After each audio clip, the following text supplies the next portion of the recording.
Hello everyone. What if a normal person around you suddenly changes to aggressive mode?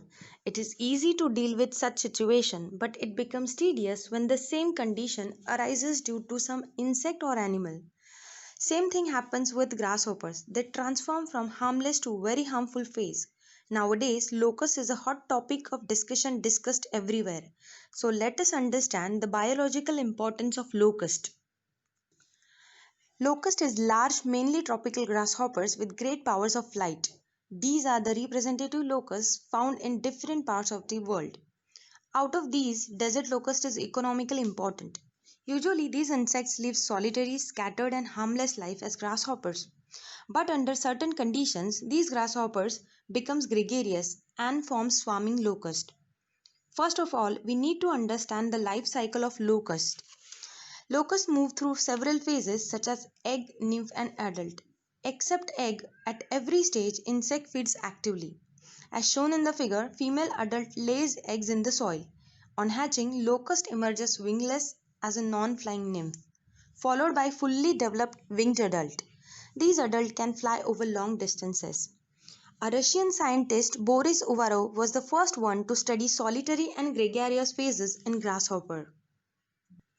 According to him, at any stage of life cycle, these insects can transform from solitary to gregarious phase and vice versa. During drought followed by rain, solitary grasshoppers are forced together in the patchy areas of the land with vegetation. In this crowded population, two types of chemical signals helps solitary to gregarious phase transformation. First is neurotransmitter. The neurotransmitter serotonin induces this phase and dopamine maintains it.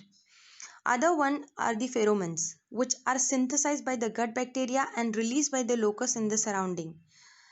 These signal other insects for aggregation, synchronous growth, communal maturation, egg laying, and flying. In gregarious phase, locust reproduces rapidly, forming swarms. Those fly over long distances, taking millions of locusts together. These locust swarms devastate any crop that comes in their path. This agricultural damage due to locust swarm can leave one-tenth of the global population with scarcity of food and starvation. Desert locust alone threaten one-fifth of the Earth's land area. Weather patterns and historical locust records help predict where swarm may form.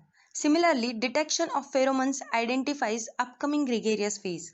Once identified, susceptible areas can be spread with chemical pesticides such as organophosphates, organochlorines, and carbamates. This spraying can be done using vehicles or aeroplanes. Organophosphates like malathion affect the key neuronal enzyme in signal transduction, acetylcholine esterase, which cleaves acetylcholine to choline and acetate.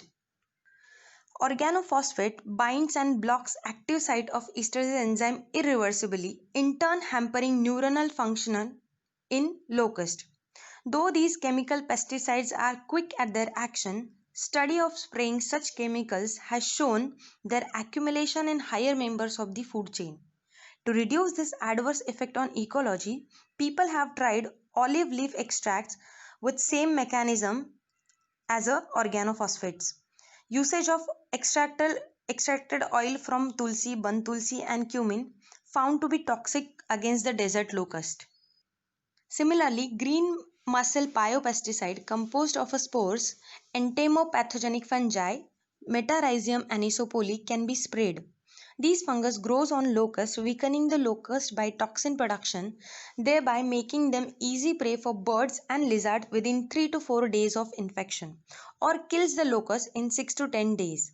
At every developmental stage of locust, pheromones plays critical role.